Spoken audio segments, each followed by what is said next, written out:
Morning, Wandiwa. I'd like to begin by acknowledging the traditional owners of the land that we're on today, the Gadigal people of the Eora Nation, and to acknowledge elders past and present and pay my respects to Aboriginal and Torres Strait Islander people in the room here today. I'd also like to take this opportunity to acknowledge the significant contribution of elders, Aboriginal and others, across Australia have made and continue to make to communities across the country. As mentioned, I'm Director of New South Wales and ACT for Australian Red Cross, but I'm also an Injibundy person from the Pilbara in WA, and proud to be a member of a strong and vibrant community in which elders are valued. My mother and much of our extended family live in Roban, the site of the death of John Patt in 1983, which led to the Royal Commission into Aboriginal Deaths in Custody, and recently again in the spotlight for serious child sexual abuse incidents. Roban has a reputation as a troubled community, to say the least, but I know it as my hometown and a place of strength and culture. In fact, our country is much further inland than Roban, and we were moved off country many decades ago, and many of us settled in Roban. My mum was stolen from her family as a child and placed in an orphanage in Perth, and she spent the past decades in a process of reunification with her family, and is now regarded as a strong elder in the community who speaks out against injustice and abuse. She's gone back to her traditional name, which is Bigerly. Her tenacity and her commitment to social justice meant she was involved in the creation of the AMS in Perth in the 70s.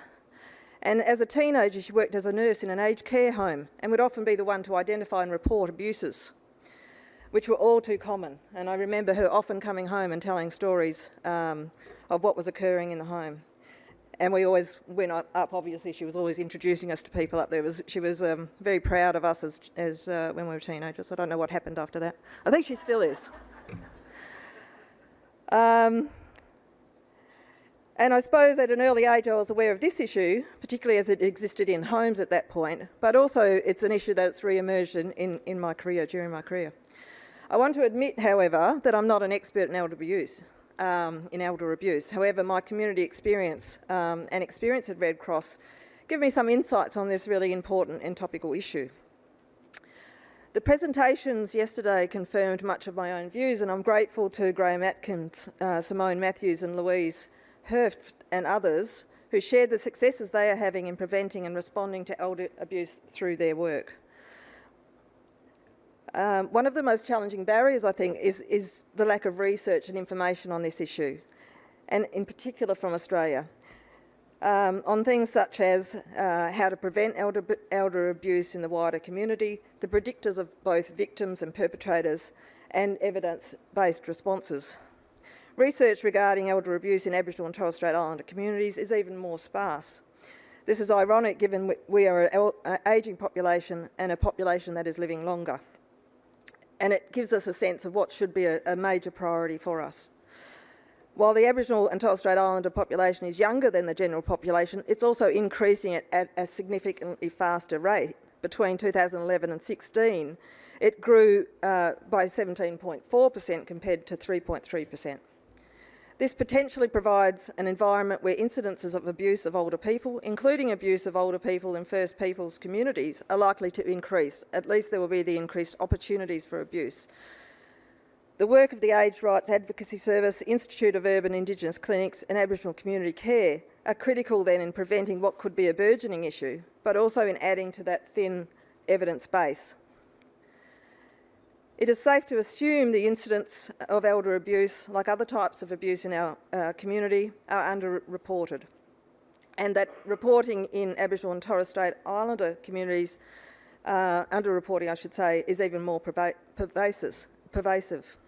A lack of trust in service providers, ongoing impact of child removal and not seeking information in a respectful manner are a few of the reasons why First Peoples are less likely to identify and less likely to report incidences of abuse. This means that, as well as not having the evidence-based approach to intervening early or responding to this issue, we really don't know how widespread it is.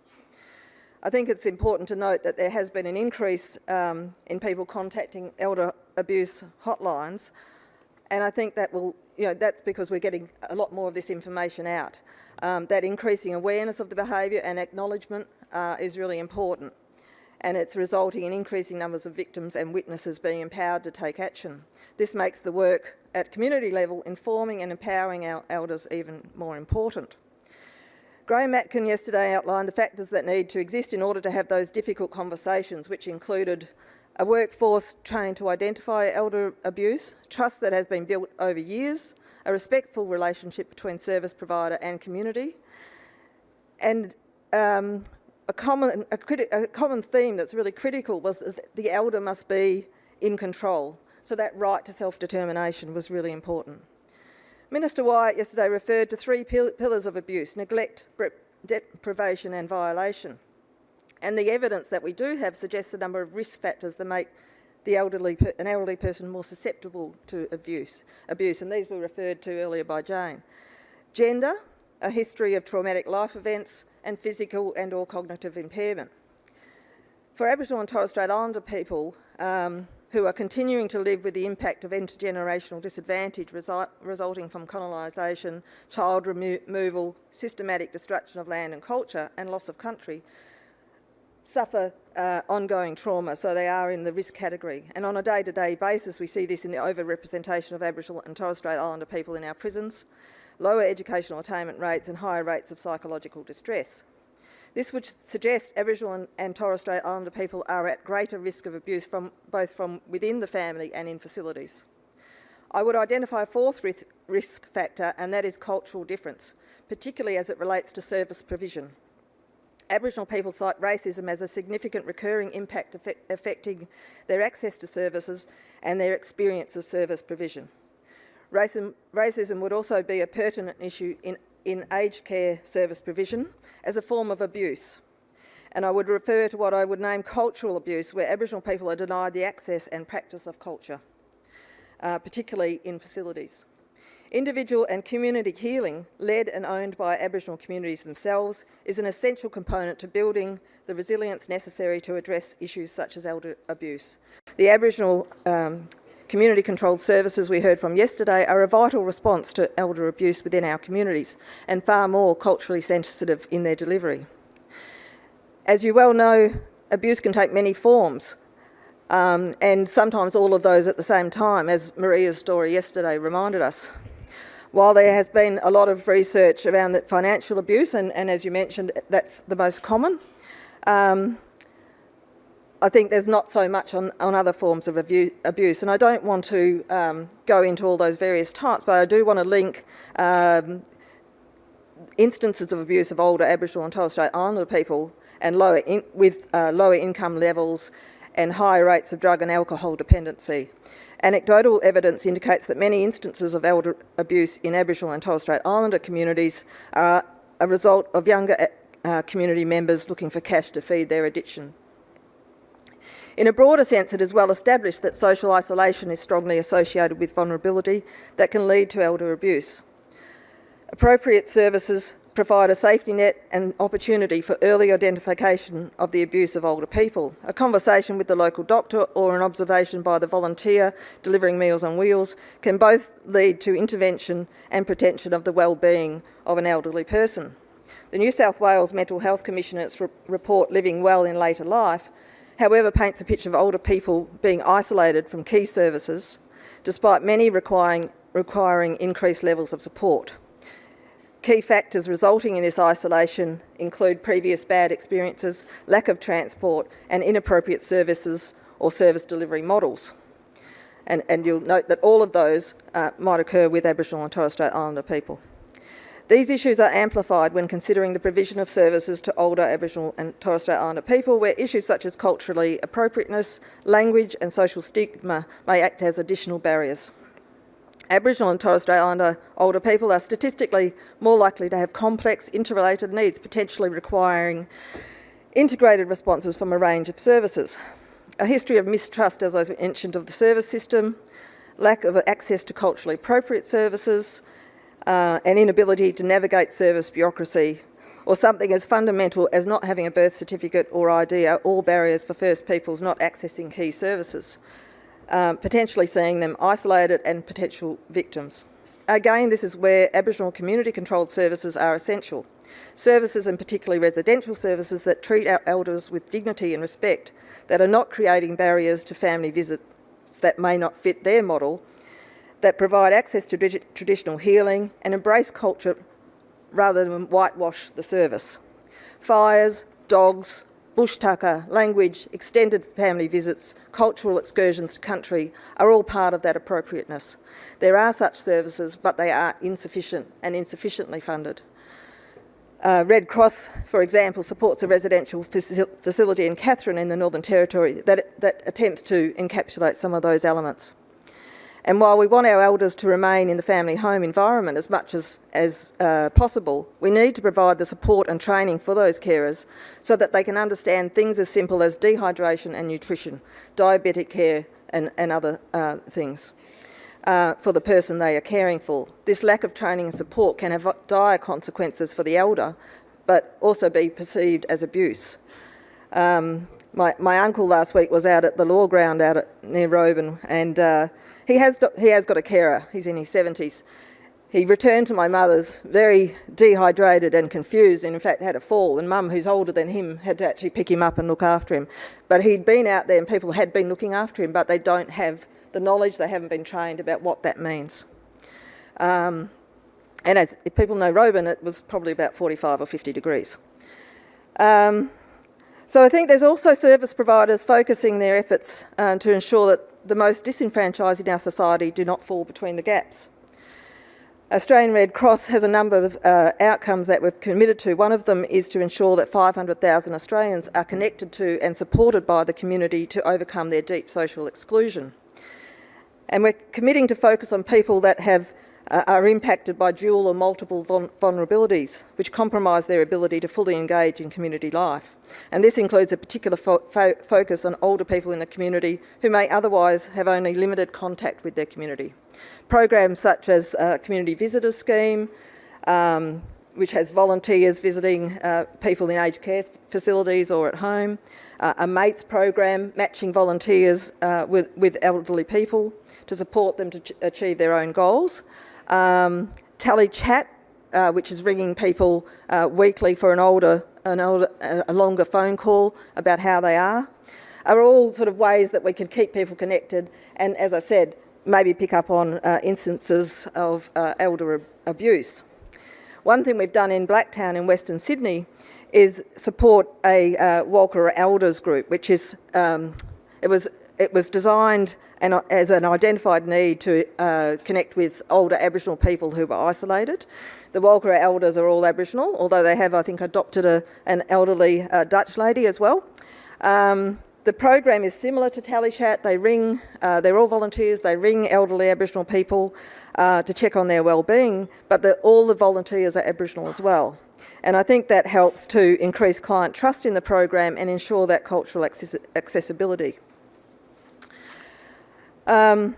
While organisations such as Australian Red Cross have a role to play, the Aboriginal community-controlled sector should be taking the lead role and being able to respond more appropriately and locally to community needs. Our role should be that support role, developing capacity and governance when invited. Of course, the effectiveness of services as a safety net for identifying and responding to elder abuse in Aboriginal communities is largely dependent on staff being trained to identify indicators of abuse and having embedded policies and process for a respectful and effective response. I'm just checking how much time I've got. 2 minutes, okay. I think I can read really fast. In an environment where funding is primarily focused on direct service provision, staff training and ongoing development can be a challenge, and particularly for mainstream non-government agencies who may be grappling with meeting basic cultural competency levels. Again, I see that as a necessary priority. Traditional approaches to service design have been based on the assumption that the service provider knows best, and this has resulted in services across the full spectrum of delivery not truly reflecting the needs and expectation of client groups. And this is especially true of Aboriginal and Torres Strait Islander clients. While committed to ensuring that client voice is central to program design, again, this is a challenge for Red Cross. And it's something that we want to do a lot more of, is the client-centred design, and we are doing that, and the Walker Elders is a good example of that. And I'm encouraged to hear yesterday that the aged care reforms are providing a basis for that self-determination to be exercised by our elders. A further observation is just around the opportunity presented in the service delivery sector to respond to elder abuse is the need for investment to be for a long term. We can't just have this piecemeal approach. And we actually to actually create that dialogue and have those challenging conversations.